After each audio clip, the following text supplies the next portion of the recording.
And joining me now to discuss my open and the deep state cover-up is none other than our friend, Senate Judiciary Committee Chairman Lindsey Graham. All right, Senator, thanks for being here. We learned some incredibly damaging information this week. I'll start where I ended off in that open, and that is you had the Director of National Intelligence, Clapper, going on television saying that Trump was a Putin puppet, a Russian asset, under oath, saying he had no evidence of that. Susan Rice saying the same thing, and yet when she was placed under evidence, she said she had no intelligence pointing to that. Samantha Power also out there trashing the president, but under oath saying they had no evidence. What sanction, what is it that you as chairman of the Senate Judiciary Committee intend to do to these people? Well, I think the biggest news is they decided to drop the case against General Flynn. So I want to have an oversight hearing to find out why the Justice Department now believes that General Flynn was unfairly prosecuted, try to figure out why this system failed General Flynn and the country, how it got off the rails. So I'm going to offer General Flynn a chance to come before the country and explain what his life has been like. I'm going to have the DOJ come before the country and explain why they thought General Flynn's prosecution was wrong.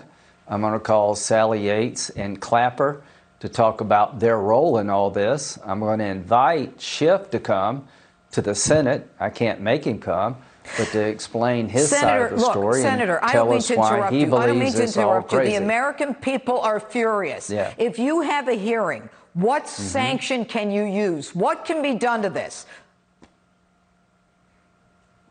Well, you know, Durham's looking at criminality. What I can do is have political accountability. I can let General Flynn talk about what his life's been like. I can give the Department of Justice a chance to explain why the case was dismissed so everybody in the country can understand what happened. You know, Barack Obama said dismissing the Flynn case compromises the rule of law. President Obama, you know what compromised the rule of law? Hiding evidence from a court, altering emails, trying to manufacture a crime versus investigating a crime. So my job is to bring oversight to the table, political accountability. Durham's job is to put people in jail who broke the law. But we're going to start with the Flynn case. He's a prosecutor, but in terms of political accountability, the guy who's got to be made accountable is Adam Schiff, and you can't even force him to testify. And number two, in terms of Bill Barr, the Attorney General, he actually submitted papers that I spent the whole day reading as to why they dismissed the charges based upon these recently disclosed FBI notes. It's all there. Anybody needs to read it. The American people are tired of this. Would you agree with me, Senator, that this whole issue of Russia collusion was something that was drummed up in the highest echelons of the Obama administration, that Obama was in on it? Obama knew what was going on. He knew about it from the counterintelligence, and he knew about it between that meeting with Yates and Comey. Well, I think Horowitz has told us that the Carter Page warrant was illegally obtained.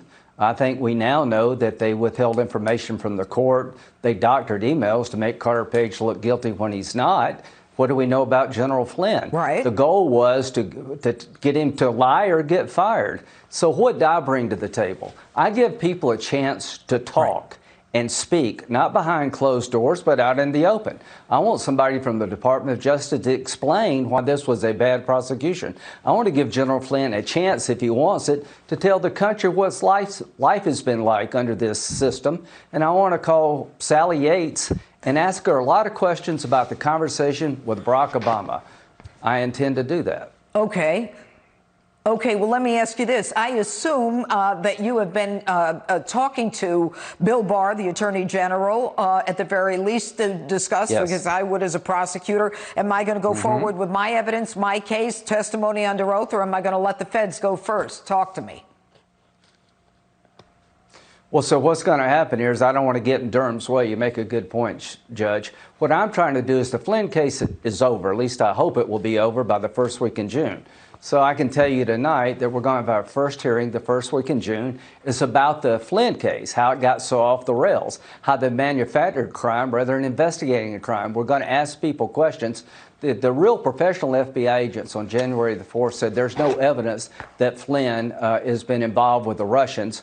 But this is when Strzok says, well, the people on the 7th floor want to keep it going. So don't you want to hear all that? Don't you want to hear from Sally Yates? Don't you want her under oath and Clapper so we can talk about that meeting in the Oval Office? Durham can't do that kind of stuff. I can. Senator, don't you want to hear about the Carter Page warrant? I agree with you.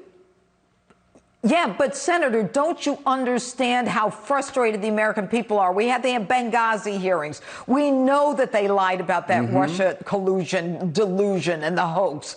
People are losing faith in the system. We've got to make sure that people start going to jail. Jim Comey, do you have jurisdiction to subpoena him? Does he have to come? He's not working for the government anymore. Yeah, well, certainly. I think he's one of the last people you want to talk to. I want to build a file before I talk to him. But the one thing we are is we're a rule of law nation. Even Jim Comey, if he's being investigated by Durham, I can't jump in the middle of his case. My job is oversight to explain to the country how the hell this happened.